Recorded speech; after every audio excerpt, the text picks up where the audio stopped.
It's well played. Well played. Yeah. Some things you don't even plan out, and it just flows. Yeah. But only in Philadelphia can the hitting coach get vilified while the team has the number one. Well, thank you, Kevin. Let's put it this way, Kevin. Their approach at the plate. Don't spin this to me here. They could go up there with boat paddles. Some I didn't nights. hear about approaches when they were winning. Yes, you did. I hear about approaches. You did. John, I do side with the approach at the plate. It can be very maddening, and it could be detrimental in the playoffs. And the last 2 years, has it been? Yeah, it has been. Yep. When the bats all go quiet. So it is just funny with the context. Kevin Long's catching strays, just minding his business. We're talking about the Bates Motel, and Kevin Long was like, "Oh, I want to go to this thing," and now he says, "You know what? Now I don't want to because I just got made fun of." Kevin, well, that's a swing and a miss on his part. Monday Night Football was on. This guy's on fire. Monday Night Football was on your network, the beautiful network of ESPN, and unfortunately, we watched an Eagles loss on it. Would love to get your reaction to what took place Monday night at Lincoln Financial Field. They could have escaped with a win while, we had flashes of Jalen Herz looking like 2022 Jalen Herz. Mm-hmm. The ability to run and scramble and the burst that he had, and he ran with authority, and you could tell he wasn't thinking out there, which is a great thing. There was, at one point I was like, dude, you got to watch your shoulder. This is like the Bears game all over again. But he had to move the offense down the field.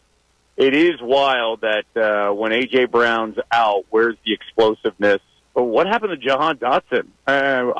You send a third-round pick, and I don't know if anybody thought Covey was going to have the game that he was going to have, where at least targeted. He didn't have a lot of yards, but he was targeted a lot.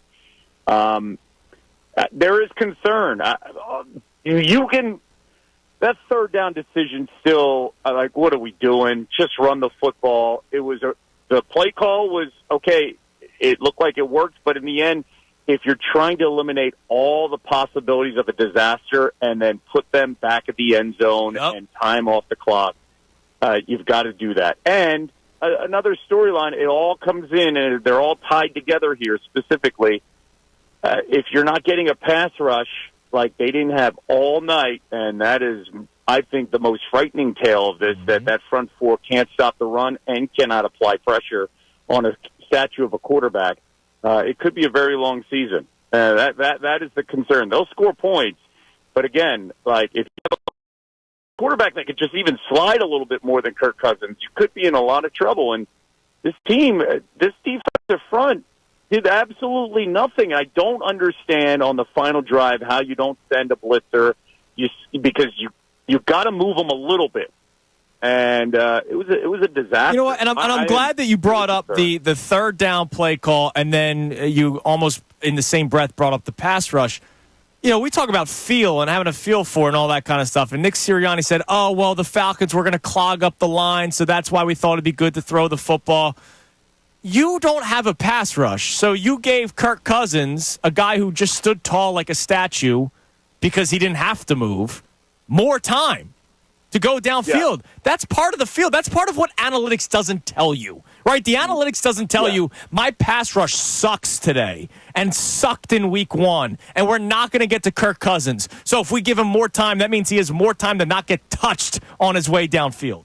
And what's the identity of this football team? And we saw it multiple times in the first 2 games. It is the strength and how big this offensive line is, right? It wasn't like 3rd and 6. So if you can get a yard or 2, then you find your way into the tush push. And they were running that successfully all along. So I just don't understand. I know the Eagles are very heavy in analytics. Very heavy in analytics. And that's above Nick.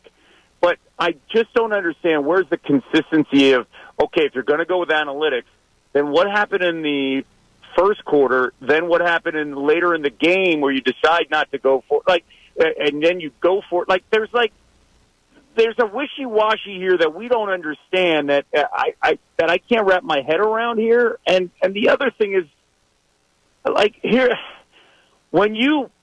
to understand this too a little bit too, when you put a team in a position that they're down by 3, Okay, let's just say if they got stopped at the 2-yard line, now the Falcons have to go. The Falcons are no longer thinking about winning the game. They're thinking about tying the game. So Kirk Cousins' mentality, I need to score a touchdown. I just need to send this into overtime. The minute you kick that field goal, it's now a 6-point game. So the Falcons are thinking, we have to win this game. It's all or nothing. I've got to go 70 yards. And it changes the entire offensive approach. So let's just say they didn't go for the field goal, and they just went twice on running the football, taking time off the clock. Now you have a less than a minute to go, and Kirk Cousins' mentality is, let's just try to kick a field goal and let's get into overtime. And it changes every single thing, the entire approach the rest of the way. And, you know, Teddy Bruschi sent me a tweet after, you know, the whole Manning-Belichick conversation on the Manning cast on Monday night. And I had some, you know, feedback and interest on putting that out there on my account Tuesday morning. But Teddy Bruschi said, perfect play call versus common sense. You could have the perfect play call, but in the end, you've got to go with common sense. Common sense is, let's take time off the clock, let's use the strength of the team, and that is the offensive line, and it's 3rd and short. Here's another one for you, though. Let's take you back to the first quarter. Passing on the first possession, you don't score. You punt it away. Your defense comes up with a stop. Your defense, which needs confidence. Instead of giving them a lead on the second possession, you decide to go for it on a 4th and 4. Again, you pass on points. If you want to do analytics in the modern day NFL since 2000, teams that score first win 60% of the time.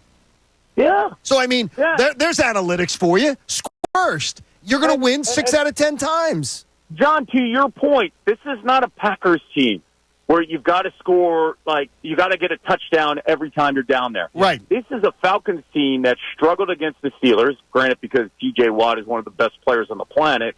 But, like, that's the one thing. Get points because the Falcons can't score. We saw that. Even when we're not applying a lot of – they can't score. That they're still trying to figure things out. They have a new play caller, and Kirk Cousins is a statue. So I don't understand it at all, the whole approach that Sirianni has. And if he is there specifically, because clearly he's not calling the offense, clearly he's not on the defensive side, he's there for his decisions, then where's the difference maker? If Nick Sirianni's your head coach, where does he make you better? And instead, he didn't make them better that night. And on a night where they needed to get a win because they're on the road against the Saints and the Bucs the next 2 weeks. And another concern I got, guys, I had somebody ask me heading into the game, they're like, how do you feel about tonight? And I said to him, my buddy, who's not an Eagles fan, I said, I don't have any feel because I don't know what the heck we're getting with this team after last year's collapse. They have to show us because we have no feel on this team after we felt pretty good the first 11 weeks of the season, then the collapse that was unexplainable, right? Because it wasn't about talent. It was about a lot of other things that you can't actually find on a chart or in a box score. And that's still lingering, guys. Like, I can't get a feel for this team because how does that defensive front not apply any pressure? They're clearly not on the same page. They're clearly not playing their specific roles. And that is sometimes, it's not for, individuals. It's for guys working as a unit. And if you look at Sweat's comments after the game, they're not working together. They're as a unit in that front four. It feels like there's a lot of individual play right now. That's what he said last year, too. Now, maybe it's a Josh Sweat problem at this point. He said the exact same thing. But, Kev, you know what, though? I'm tired of hearing from Josh Sweat on stuff. Yeah, how about you make a play? He disappears for 8-9 games every single season of his career. And you know what? You're one of the veterans. Then you step up. You make something happen. I agree. But, John, you know what it is? What I'm okay with, though? At least John's being upfront and honest and not saying we're going to figure it out. Right? I got you. To that point, like, he's calling out his teammates, and he also called himself out. Somebody's got to the panic that I had last year is when you have veterans like Kelsey, Cox, Brandon Graham, Lane Johnson in that locker room. You're waiting for somebody, and maybe we're saying it from what I hear they were, and it was falling on deaf ears. Where is the leadership taking over in the locker room? But also, where is the accountability from the head coach on down to everybody else?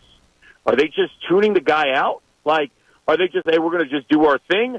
I know Jalen Herz had some words to say to the team after the game.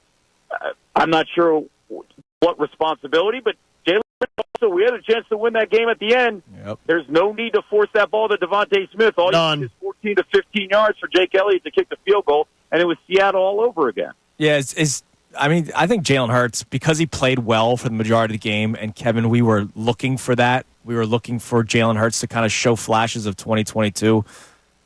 I mean, we have done it. We've kind of left him off the hook too. No, I think honestly we've let him off the hook. No, I said it when I watched the 15-minute game the day after on the replay, and then the all 22 video of it. That was a horrible throw at the end of the game, and it was completely unnecessary. They only needed 17 yards minimum to put Jake Elliott in a chance. Devontae covers. He brings the safety over to him, so he's got two guys on him, and the underneath route with Covey was open. Like, literally, he was open because he's drawing two guys on that pass play with Devontae Smith. Here's the reason why, and I get what you're saying, Tunis, on Jalen Hurts, maybe getting a pass. He played really well. No, he did play well. I'm just saying that interception, I mean. Yeah, but here's the thing. Big. They're in the game because of Jalen Hurts. Right. Because if you look at all the people to point the finger, it's not just one guy. It's collected. There's a lot of things. But on that list, Jalen Hurts is, in my mind, the top four of all the issues. No, definitely not. Definitely not. So we're going to need a lot of Jalen Hurts to play like Jalen Hurts did on Monday night. It's just, to me, the frustrating part is Kirk Cousins, in the end, didn't look that great, didn't play that great, and in the end was given the ability to go 70 yards because I cannot. I understand Quinton Mitchell is a rookie. I can't understand how it wasn't emphasized or just not, brought upon everybody. Do not let them go out of bounds. They have no bounds. And it happened on 4 routes where everybody went out of bounds or found a way to get to the space where they can go out of bounds. And that just blew me away because guess what? Kirk Cousins had all the time in the world with no pressure. Kevin, last thing before we let you go. I've asked a couple people this question. And again, I need it to be clear when I ask it. I'm not talking win-loss record. How important is Sunday for this Eagles team? I think it's massive because the final 2 minutes of that game gave us all PTSD of what the experience was last year. Mm-hmm. And I think that team has it as well. So going on the road, they've got to figure out you're not going to win games if your front four is doing literally nothing and an offense can sit there and run the football at any time and throw the football at any time with no pressure whatsoever. I think it's really going to come down to what do you have, Vic Fangio? What do you have? Are you making adjustments? Are you going to still be stubborn? Are we going to actually help the front four if they're not getting pressure? Are you making in-game adjustments? I still can't believe that in the second half there were no real in-game adjustments that our front four is not applying pressure. We've got to send in some guys. That's my thing. And we don't talk about him, but like Avonte Maddox got to figure something out, man, because he is getting crushed these first 2 games. I've already figured it out. I don't know how they haven't.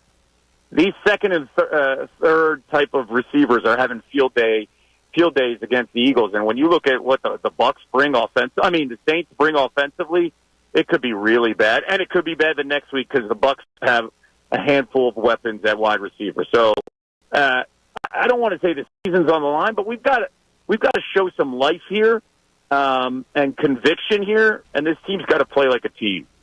Kevin, you're the man. We appreciate it as always. We'll talk to you again next week. Fellas, be good. Take care. There he is, Kevin Negandhi from